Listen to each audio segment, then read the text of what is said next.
Olá pessoal, eu sou Rafael Cabelo. A gente inicia agora a quinta videoaula de acordeon e elementos da música.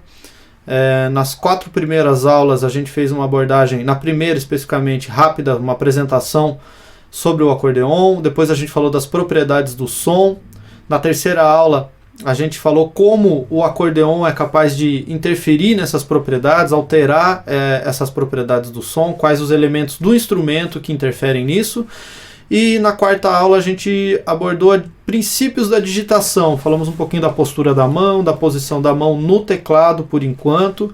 E agora nessa quinta aula a gente vai falar sobre princípios da leitura e da escrita musical, da notação musical, que é para a gente poder desenvolver exercícios e vocês terem como sozinhos estudá-los, porque daí vocês podem imprimir, tudo isso vai estar disponível para vocês em PDF, no link que vai ficar disponível na descrição desse vídeo. Vocês vão poder fazer o download, imprimir e ter como estudar sozinhos, ok? Então, vamos direto ao ponto. A gente escreve as nossas músicas na partitura.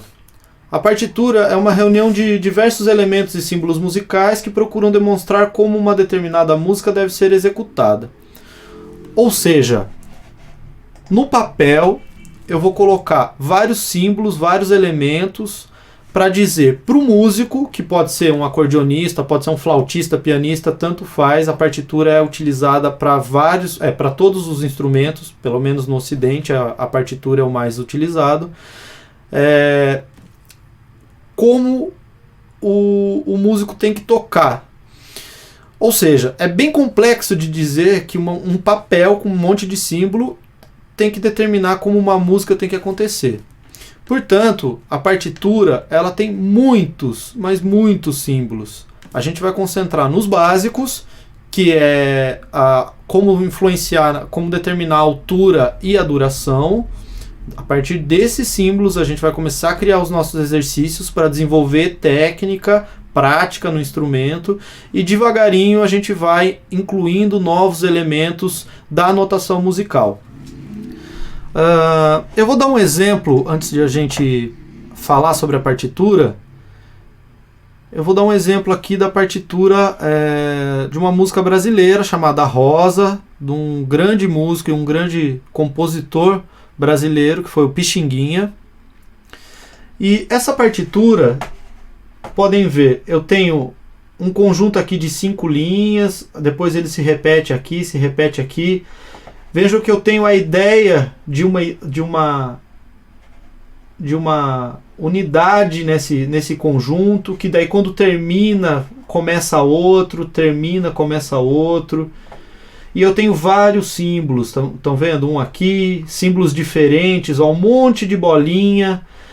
Essas bolinhas aqui de cabeça fechada, né, preenchida, pretas, e as outras aqui abertas, parece um anel, né, eu só tenho o contorno dela. Também tenho letras, números, enfim. Vejam que eu tenho uma série de informações, algumas barras que vão dividindo essa ideia pra gente, assim, vocês podem ver que aqui tem uma barra, depois outra, depois outra. São vários os símbolos.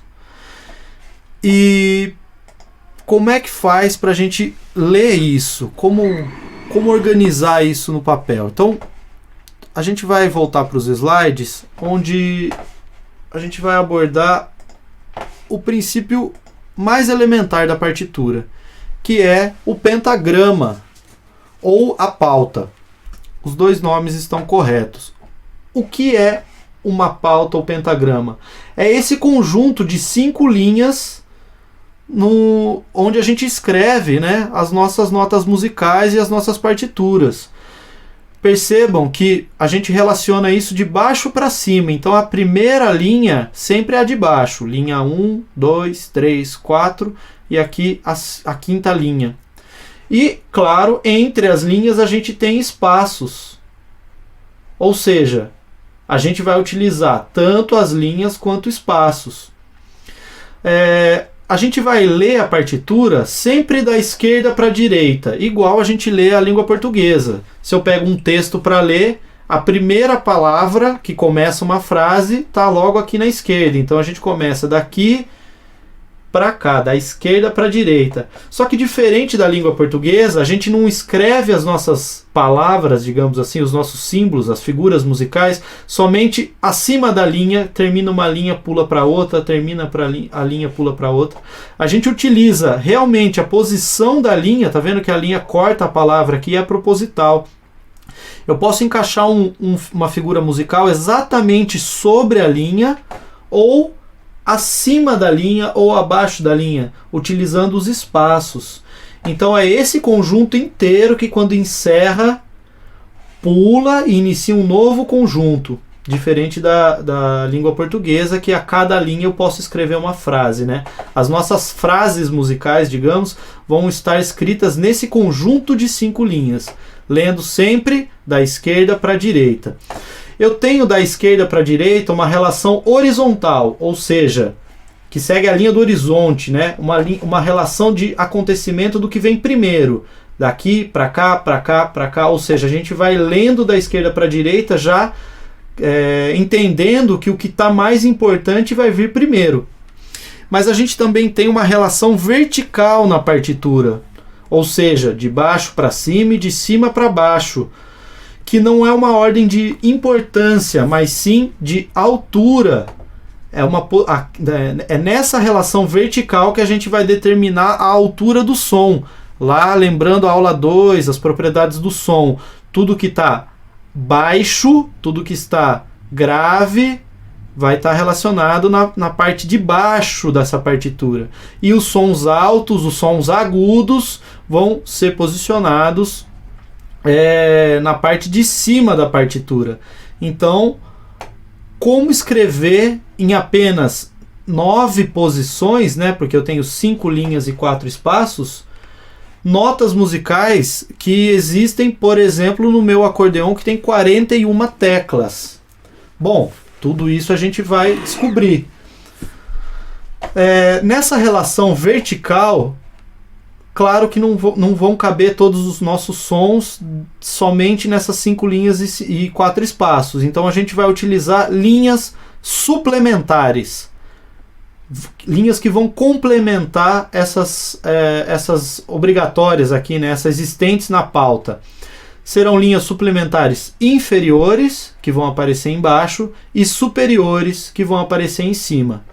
Mas vamos pular para o próximo slide, que a gente vai entender em breve como essa relação da altura se dá na partitura.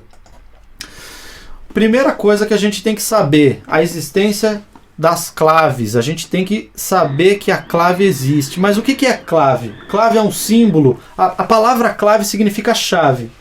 E ela vai ser o primeiro símbolo das nossas partituras. Lembrem-se, da esquerda para a direita. Ela vai aparecer na primeira posição da esquerda para a gente saber que ela vai ser a primeira coisa que deve ser lida.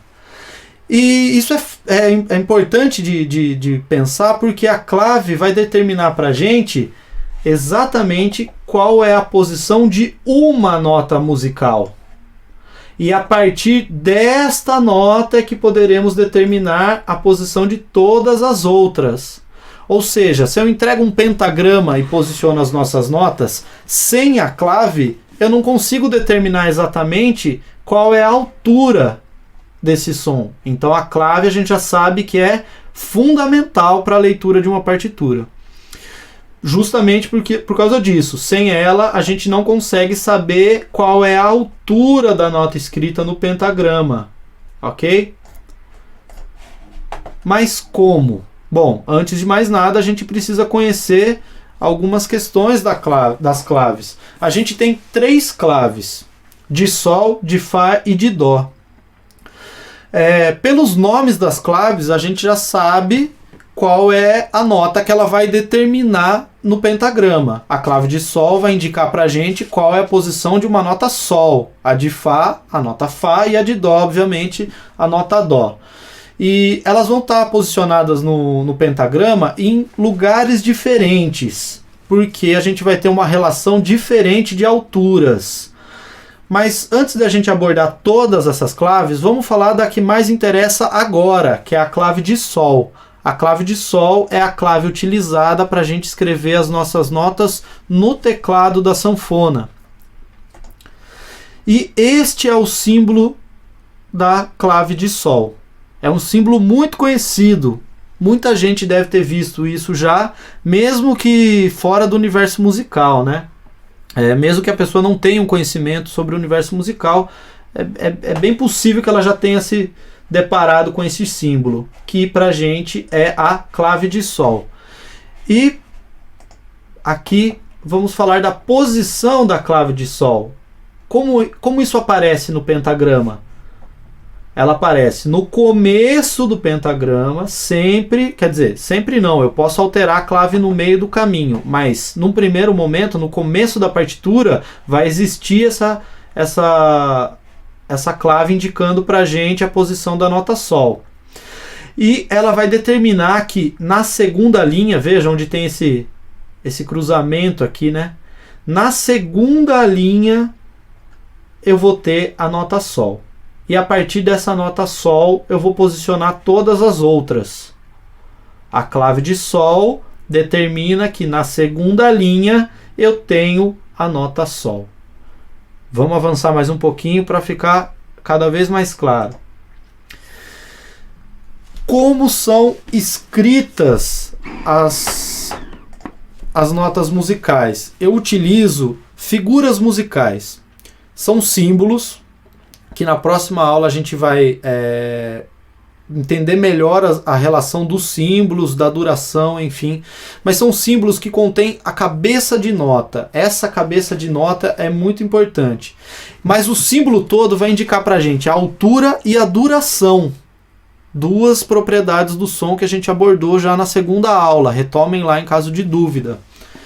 E a gente vai ver como isso acontece. A gente vai focar na altura. Primeiro de tudo, a gente vai ver como a figura musical determina a altura de uma nota musical.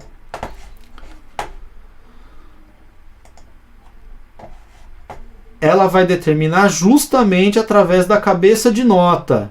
A cabeça de nota é desenhada, né, uma bolinha, que pode ser aberta ou fechada. Tudo isso vai ter influência, então a gente vai ter que prestar atenção na diferença de uma cabeça de nota que é aberta e uma cabeça de nota que é fechada, que é preenchida, ela é inteira preta, ok? E a cabeça de nota vai determinar a altura de uma nota justamente posicionando ela sobre uma linha ou sobre um espaço.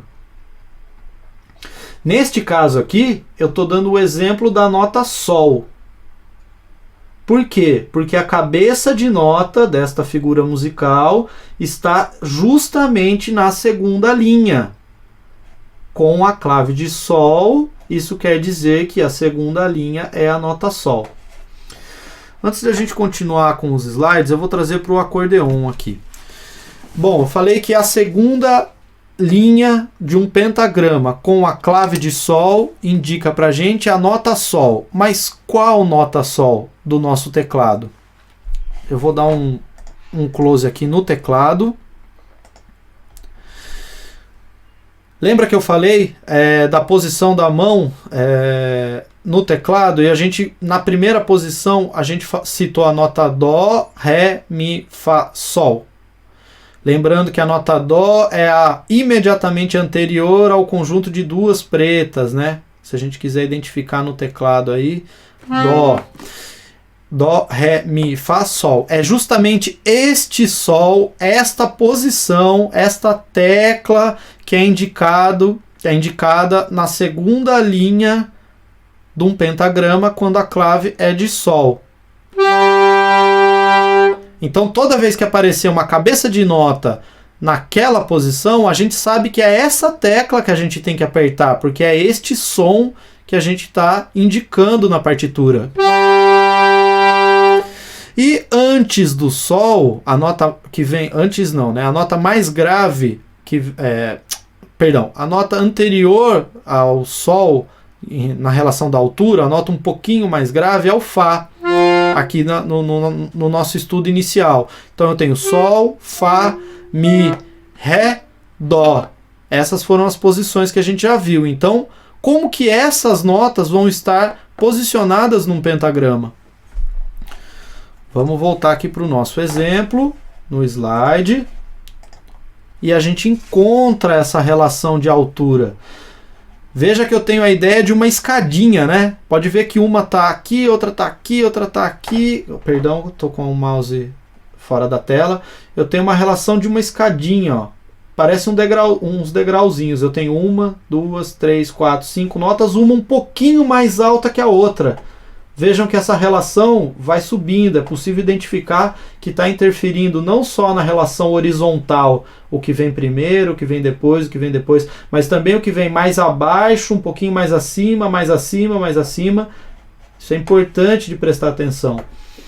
E eu citei a nota Sol, posicionada sobre a segunda linha na clave de Sol, e o Fá, como é um pouquinho mais grave, ele tem que vir justamente um pouquinho abaixo, utilizando quem? Esse primeiro espaço. Por isso que eu falei que é importante. A gente utiliza linhas e espaços.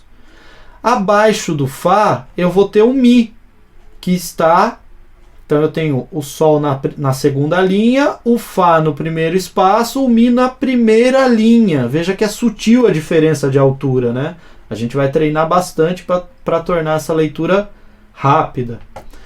E abaixo desse Mi, abaixo da primeira linha, eu usei o Ré, que está aqui, ó, num espacinho encostado na primeira linha. Só que o Dó, que deveria estar numa linha, essa linha não existe no pentagrama, né? Como que eu desenho? Por que eu desenhei o Dó com uma linhazinha pequena aqui, ó? Porque eu utilizei uma primeira linha suplementar. É dessa maneira que a gente usa. A gente só posiciona essa linha, imaginem ela aqui, é como se ela continuasse, é como se ela existisse. Mas a gente só posiciona na cabeça de nota quando é necessário, porque imaginem, o meu acordeon tem 41 teclas, um piano tem 88 teclas, um piano de cauda completa, de teclado completo. Imaginem como ficaria a partitura se eu tivesse que desenhar linhas e espaços já para posicionar todas essas notas, todas essas alturas. Ia ficar muito grande, ia ficar inviável de ler essa partitura. Por isso que a gente utiliza as linhas complementares, ou melhor, suplementares, posicionando só quando tem necessidade realmente de ter uma altura fora dessa que encaixa no pentagrama. Então sempre que eu tiver a clave de Sol e esta nota na primeira linha suplementar inferior, eu vou ter a nota Dó. O Dó é facinho de reconhecer, né? Porque ele vai ser sempre essa posição, primeira linha suplementar inferior, na parte de baixo. Mas qual Dó? Vamos voltar para o acordeon aqui. Deixa eu já posicionar num close aqui do teclado.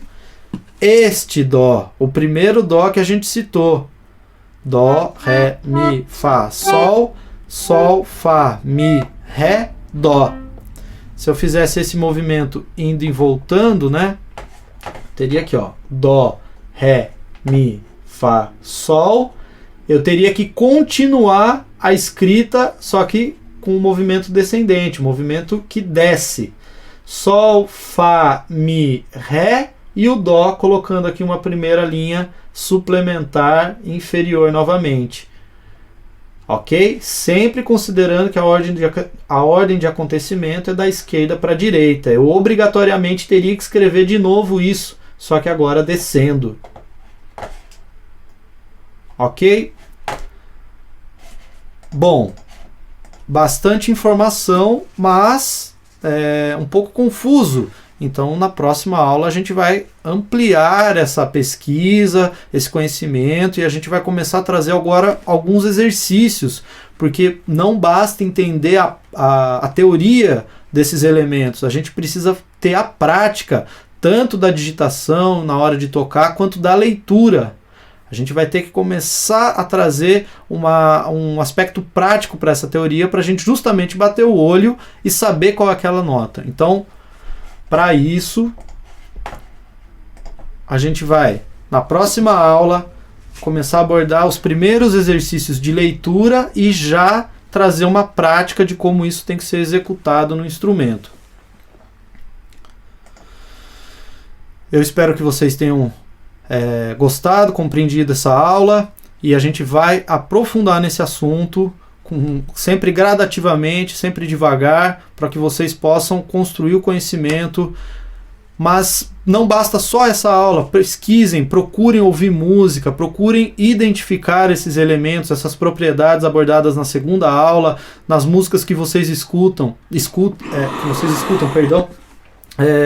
procurem fazer essa pesquisa e aprofundar nesse universo musical, que é muito rico e muito prazeroso, ok? Até a próxima aula, muito obrigado.